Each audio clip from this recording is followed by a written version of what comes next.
This podcast is sponsored by ebookit.com, self-publishing solutions for the independent author and small press. Visit us today at ebookit.com.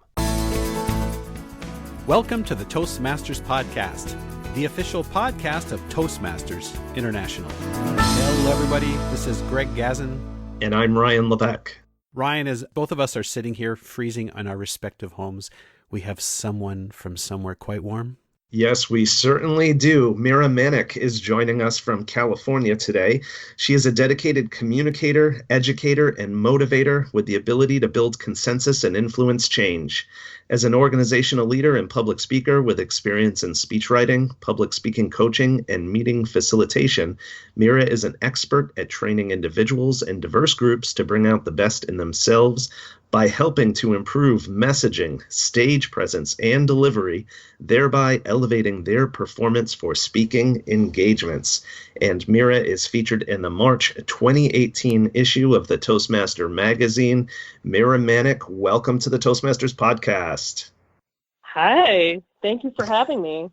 I was just going to say, it is very warm. I hope some of the heat here in California can melt some of the ice over there. We hope so, too. Meera, to help our listeners get to know you a little bit, can you share with us, I know you have a very eclectic background and have come to California through some different routes. So could you share a little bit of your background with us? Originally from East Africa, Kenya, East Africa. My family is 2 generations born there, and my ethnicity is from India. So it's a very, unique kind of migration of 2 cultures. My parents were very much interested in moving to the United States because of the educational and career opportunities that my sister and I could have the opportunity to engage in and advance sort of our lives. And that's how we kind of ended up in Orange County. I mean, I'm always curious where my parents could have picked, and I'm glad they picked sort of Orange County, Southern California. And I grew up here most of my life, and I currently live in Burbank, California. So that was a unique experience sort of growing up here in Southern California, trying to navigate in the 80s, 90s, what it's like to be an immigrant. And still you find yourself doing that a little bit. Definitely in terms of learning what it meant to be an American.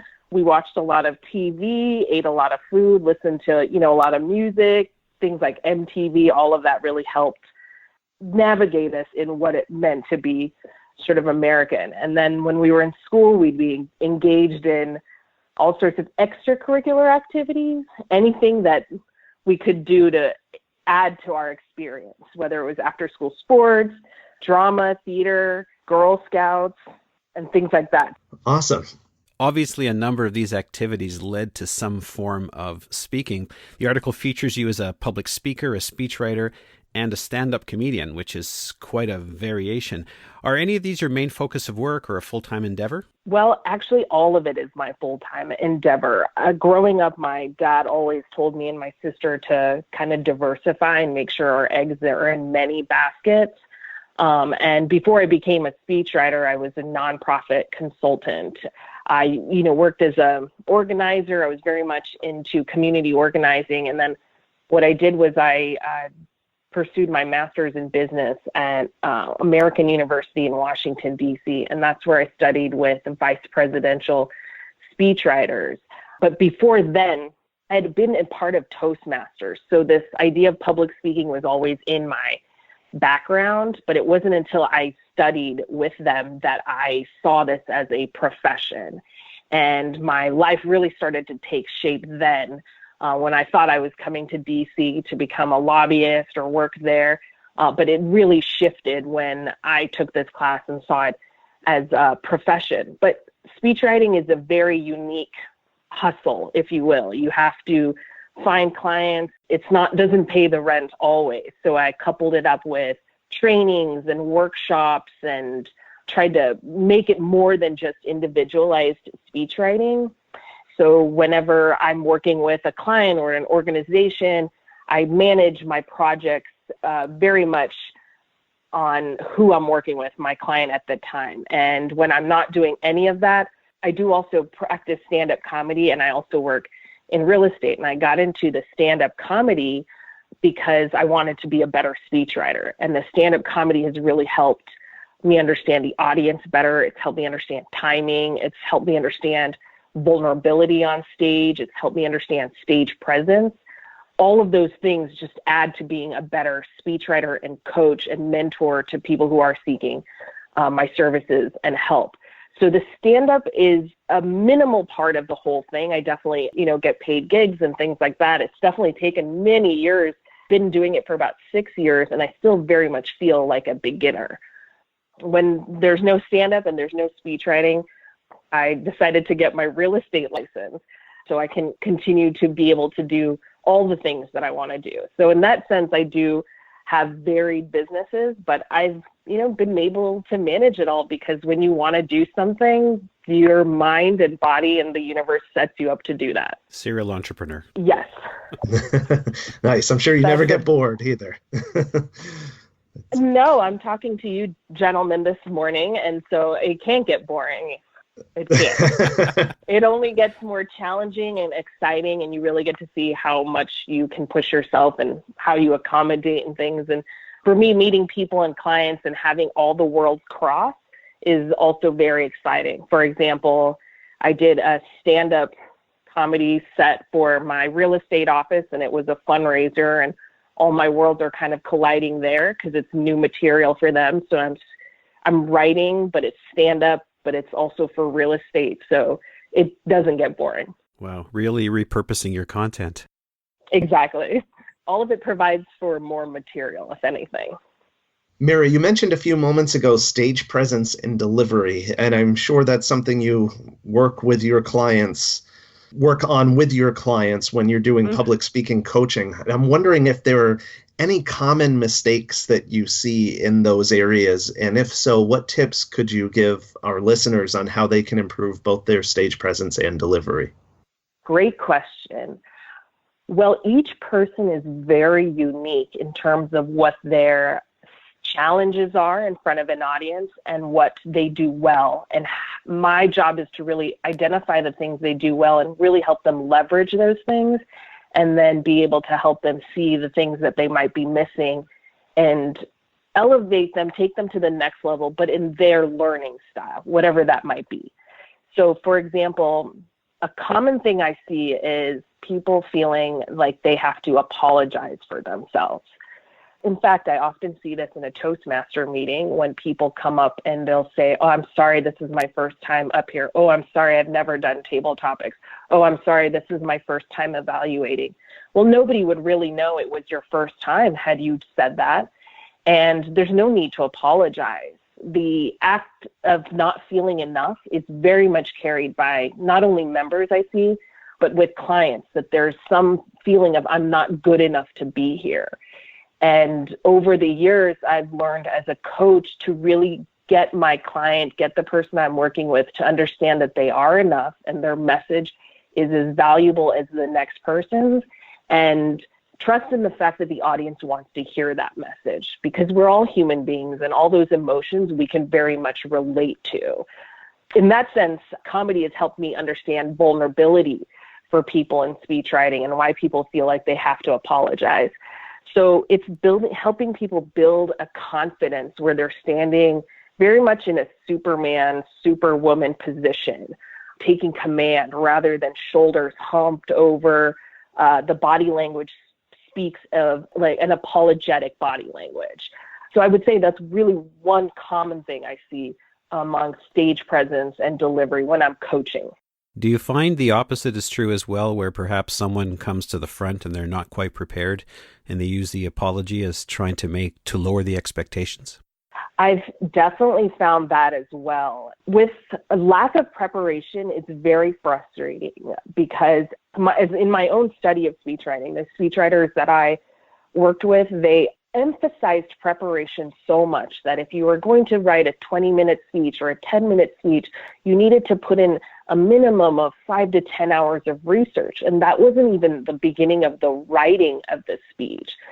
So when somebody does come up and they apologize for their lack of preparation, it's definitely hurting them as the speaker, but it's a little bit of an insult to the audience because you have a little bit of an expectation that this person's going to come prepared. So what it does is it reduces their credibility as a speaker on stage if they apologize for the lack of preparation, and it breaks a little bit of the connection you have with the audience.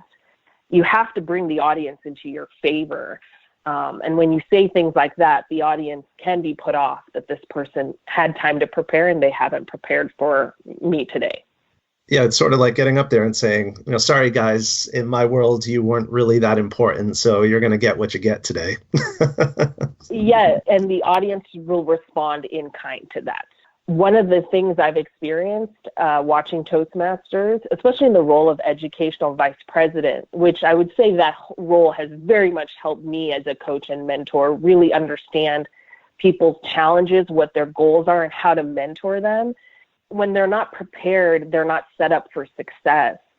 And Toastmasters is a great laboratory for that. You're able to come a little bit rough on the edges and things like that, but be prepared. So when you do take your speech to a next level, if you do it again, it's going to be that much more of a fulfilling experience. You want to get back up on stage. So if you have an experience where you didn't prepare and it didn't go so well, it can really, for somebody new especially, it can really jar their ability to want to get back up on stage or get back up in front of an audience.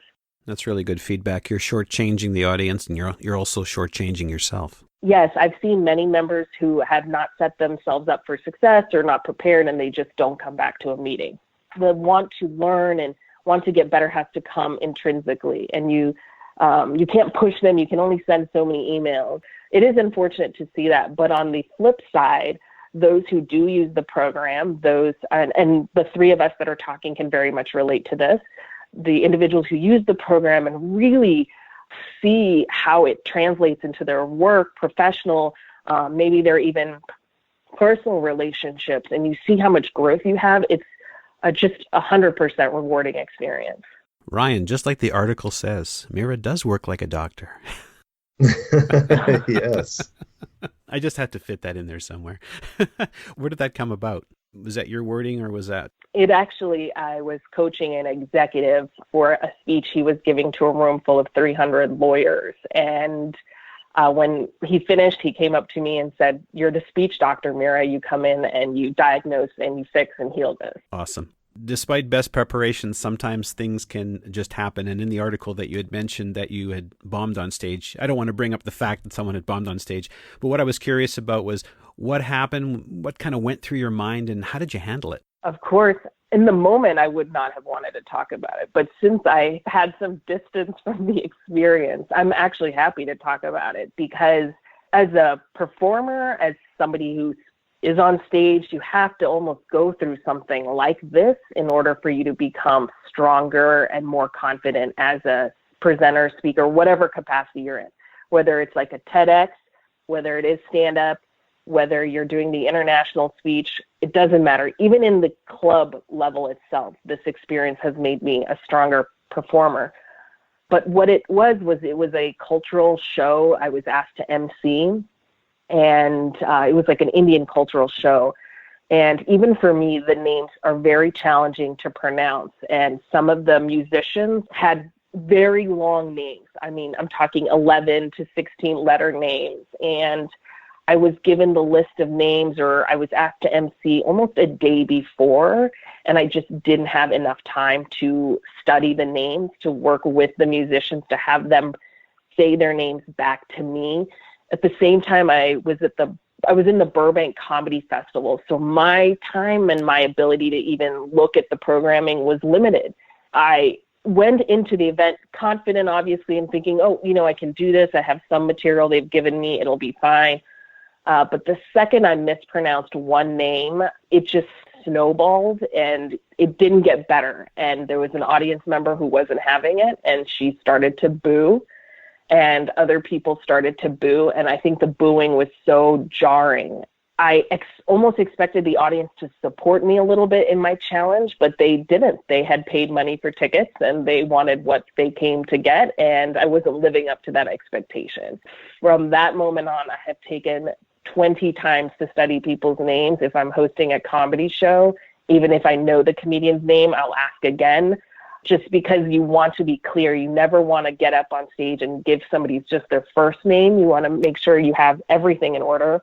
Honestly, I would never wish this experience on somebody else, even though I say at the same time you have to go out there and fail a little bit, because if you're not in a capacity to handle really what was happening, it can really jar you from getting back up on stage again. But I shared this, with some of my comedian friends, some of the professionals that I work with, and it was almost like they were patting me on the back saying, you've come over to the other side now.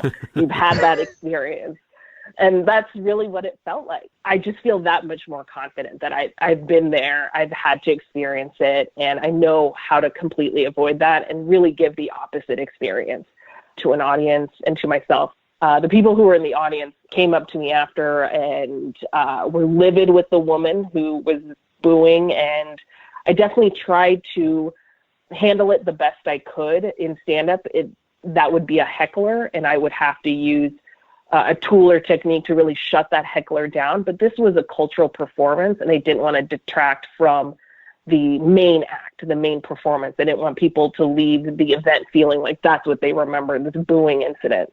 I really kind of had to yield in my time and I was like, let's get to the main act. I asked the woman who was booing to maybe shut her cell phone down. It seemed like she was the one who ignored my comment in the beginning about cell phones. The audience laughed a little, and we moved on. And my family and parents were in the audience, and I'd never seen my sister so angry in her life. To actually hear from my parents, and there was a very famous woman in the audience. She actually has appeared in a Will Smith music video, and she approached me after and said, you did a good job. And I think when you get some support from people who understand what you're trying to do, you move quickly from that experience. Truth be told, I've seen it happen in a meeting too, where Toastmaster has mispronounced members' names.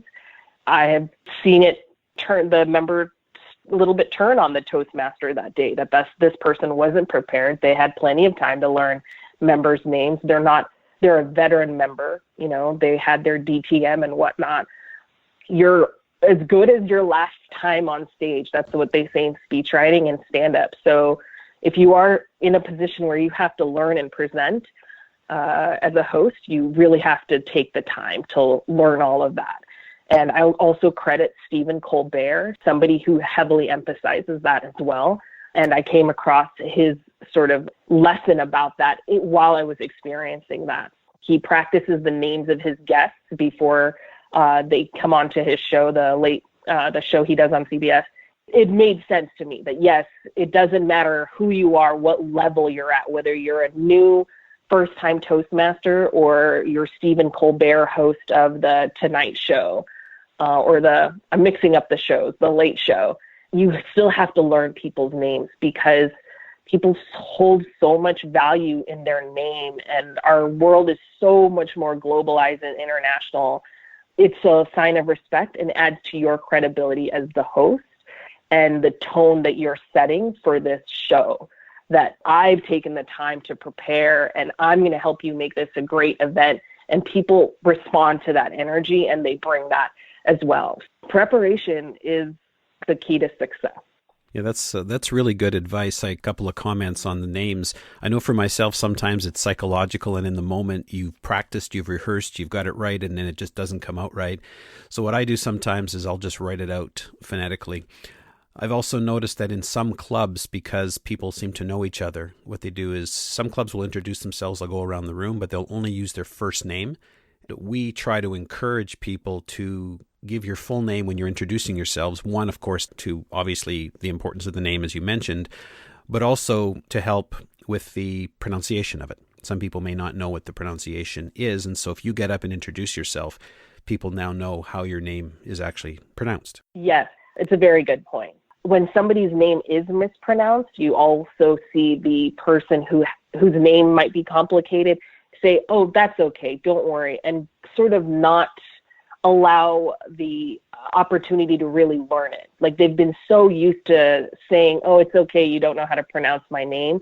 But in the professionalism of Toastmasters, if your club is in the practice of introducing speakers and evaluators in the international format, that name, title, name, it just starts to really resonate with other members that, oh, I need to meet this standard.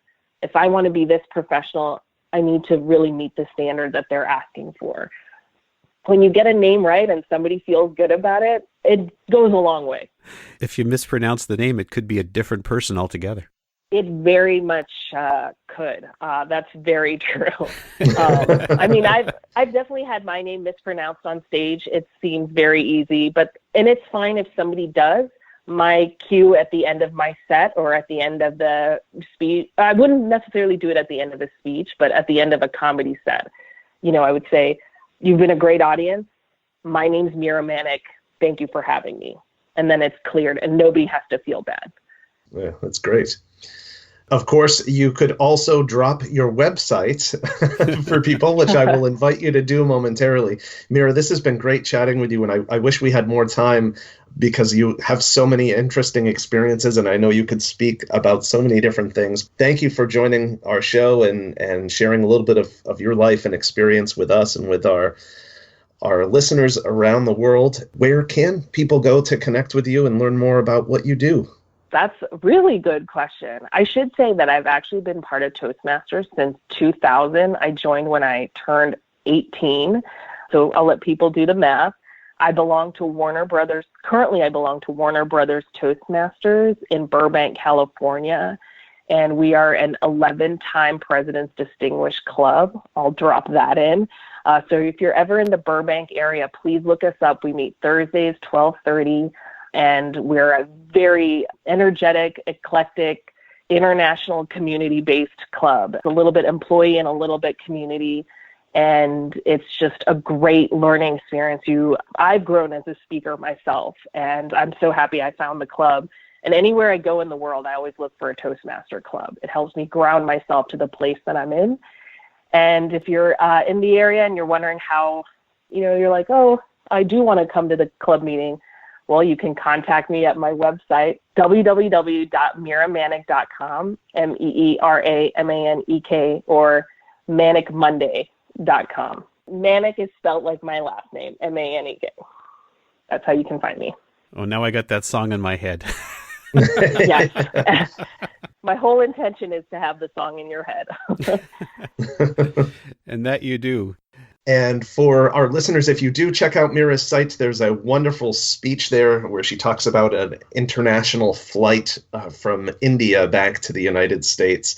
Very funny. I definitely recommend checking that out. Yes, that was a humorous speech contest.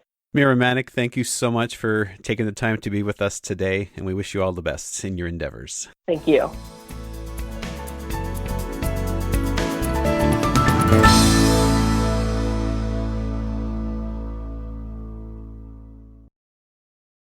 Isn't it about time you published that book you've been thinking about? We can help with that. At ebookit.com, we've been providing authors and small presses with ebook publishing services since 2010. Visit us today at ebookit.com and let us know how we can help you.